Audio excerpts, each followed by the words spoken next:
বিদেশিদের জন্য একটা বিশেষ ঘোষণা। দুবাই যারা বিদেশ করতেছে তাদের জন্য, দুবাই টু বাংলাদেশ একে বলে বিদেশ।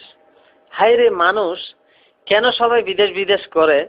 বিষে দিতে একটু দেরি হলে যেন গায়ে আগুন জ্বলে। যদি বলি বিষে হয়নি, একটু ধৈর্য ধরো, তখন সে বলে সুদের টাকা একটু জলদি করো। বাবা মরার সময় একটু জমি দিয়ে গেল, হতভাগে বিদেশে আসা বিক্রি করে দিল। হঠাৎ করে এলো বিষয়, টিকিটের টাকা নাই, বউর একটা হার ছিল বিক্রি করলো। তাই বিদেশ গিয়ে সানকোফাল তার সাচ্চা ভাইয়ের কাম পায়। দেশের ফ্ল্যাট মেলে না আর কিসে ভাত খায়, মেলে না আর সোনার পালং ছোট্ট জালি খাট, কোন রকম শুয়ে সে কাটিয়ে রাত। সকাল 5টায় শুরু হয় কাম, বিকেল 5টায় শেষ। 30 দিরহাম মজুরি, তার 1 ঘন্টা পায় রেস্ট। কষ্টে কষ্টে 5টি মাস হলো তারি পার, ডাব করলো দেশে টাকা 32,000। বউ তাহার আত্মহারা এত টাকা ভাই, সবার কাছে গর্ব করে জামাই ডুবাই। হঠাৎ করে কানন দিল ডুবাইয়ের সরকার, বাংলার মানুষ বাংলায় অফস নেই তোমাদের দরকার।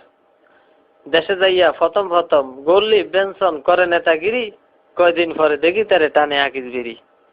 যায় না চলা তারই সাথে বিদেশি সেন্টের বাস, কয়দিন পরে মাথা নাই তেল গায়ে গামের বাস। অথচ বিদেশ না গিয়ে 2.5 লাখ টাকা ব্যবসা করলে ঢাকা, দেশে থেকে কামাইতে পারে বিদেশি সে টাকা। করতো যদি সোনার ফসল 2.5 লাখ টাকা দিয়া, সুখী সংসার করতে পারতো আয়ের টাকা দিয়া।